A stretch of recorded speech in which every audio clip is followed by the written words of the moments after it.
Entre 0 et 6 ans. C'est comme on était quand on était petit. Voilà, entre 0 et 6 ans, de ce qui t'est arrivé dans ta vie par rapport à des événements avec tes parents, il y a des enfants qui sont orphelins, il y a des enfants divorcés. 0 à 6 ans. 0 à 6 ans, ouais.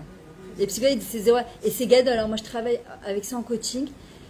Parfois, c'est 2 guichottes, mais ça te change ta vie. Moi, le jour où j'ai compris ça, il y a à peu près 3-4 ans, j'avais fait un stage de Moudao Tatsmi, de conscience, apprendre à être micro.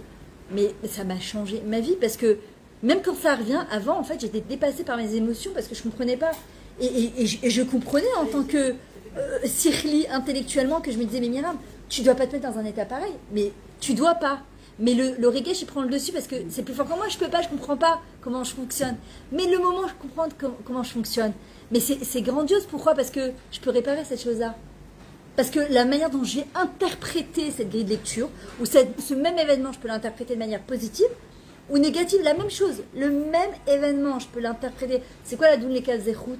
C'est quoi juger favorablement? C'est quoi tout ça en fait? C'est qu'à partir du moment où je comprends comment je fonctionne, en fait, j'ai le ou bachartem, parce que c'est quoi les clalotes, les malédictions? Nous, on croit qu'il va arriver ça.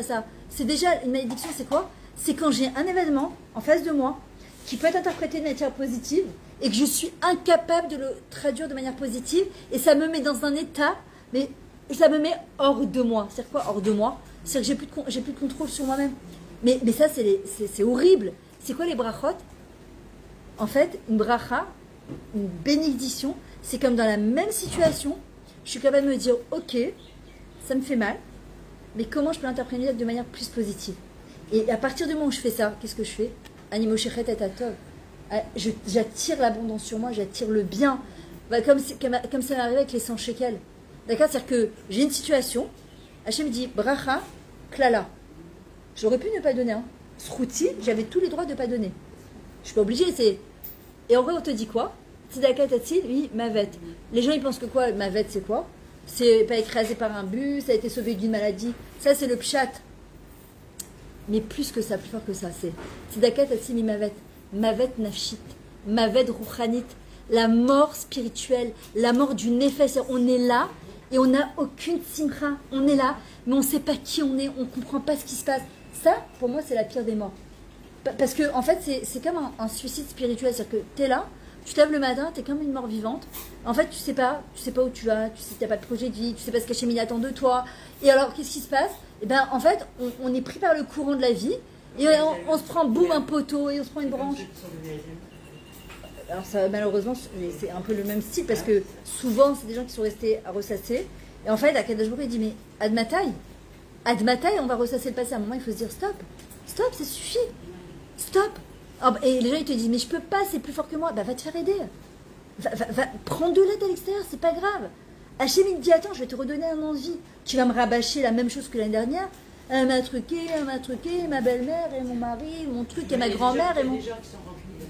Oh, mais, oui, mais la Torah te dit, qui pour Akadosh Baruch Hu, il pardonne le Ben Adam la Makom.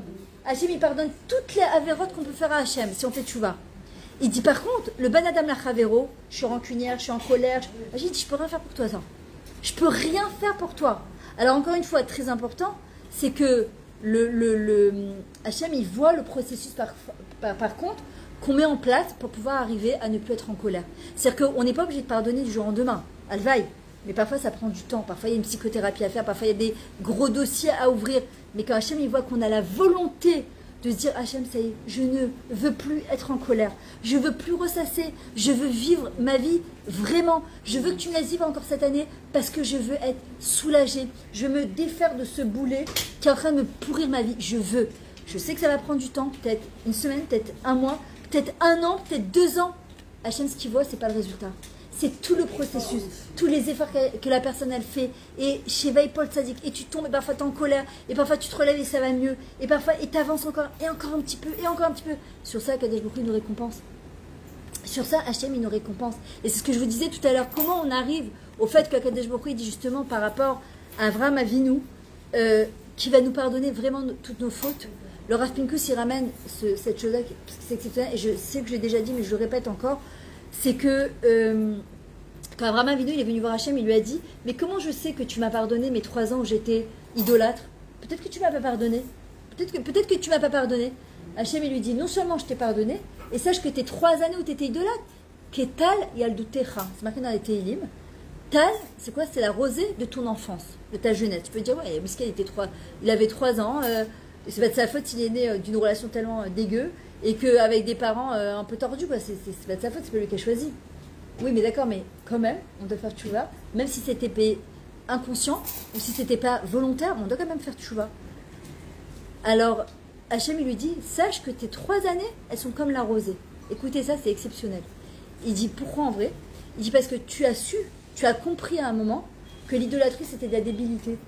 Que tu ne peux pas servir une statuette qui a été créée de la main des hommes, et qu'elle-même, elle va te répondre. C'est débile. Alors, qu'est-ce qu'il a fait, Abraham Avinu?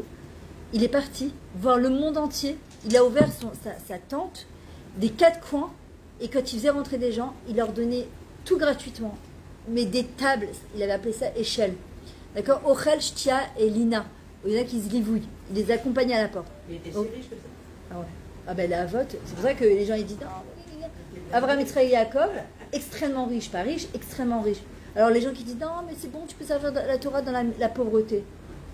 Tu peux aussi servir Hachem dans la richesse. Mais si c'est une épreuve. Maintenant, si vous voulez aller à la Chevra, j'y étais lundi. Ils ont fait un ascenseur pour monter la mer. C'est vrai? C'est bon, ça va. Un ascenseur. À la mer. Un Marat Marpella. Et en vrai, Hachem, qu'est-ce qu'il lui dit? Tu as su te servir de ces 3 années où tu étais idolâtre. Parce que, par exemple, moi, au prochain, j'ai toujours été Shomeret Shabbat. Quelqu'un qui vient me voir qui me dit, ouais, j'ai du mal à faire Shabbat, je peux lui donner des conseils. Je vais lui dire, voilà, je peux lui dire, écoute, regarde, tu fumes quoi, 10 cigarettes par Shabbat, et c'est que le vendredi soir de pas. Juste le vendredi soir. Et puis après, tu en enlèveras une par Shabbat. Mais je peux pas. Je sais pas ce que c'est ne pas être Shomeret Shabbat, et je sais que c'est un srout, je prends pas ça comme gava, je suis née comme ça. C'est un srout, mais je le prends pas moi comme. C'est Baruch Hashem, c'est comme ça que je suis née, d'accord? Mais je peux lui donner un conseil, mais je peux pas la comprendre. Je peux pas comprendre sa argacha de prison, de se dire quoi, je peux plus rien faire Shabbat. Je suis enfermée à table, on fait que manger, moi c'est le seul jour que j'ai de congé. Par contre, quelqu'un qui n'était pas Shomer Shabbat, quelqu'un qui n'était pas Shomer Tarat Mishpara, quelqu'un qui n'était pas Tsanoua, quelqu'un qui était pas, et qui a fait ce processus de se couvrir la tête et de faire Shabbat et de faire Tarat Mishpara, et elle va voir une personne, elle lui dit, écoute, moi j'étais dans ce makom-là, moi j'ai été dans ce makom-là, et je sais combien c'est difficile. Regarde ce que j'ai fait pour y arriver. Et elle va expliquer, elle va partager avec l'autre son expérience personnelle. Et que la personne, grâce à toi, elle va faire exactement la même chose que toi. Et grâce à toi.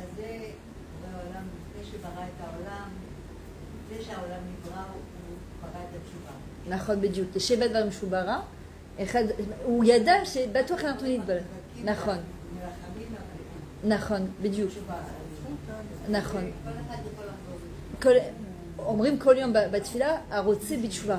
Baruch Ata Hashem, הרוצה בתשובה Hashem, on le dit à Amida. Il veut la tchouva, il attend ça, parce qu'elle disait que justement, qu'il y a une des choses qu'Hachem a créé parmi 7 choses avant d'avoir créé le monde, c'est la tchouva. Et c'est un des plus grands cadeaux qu'il nous a fait.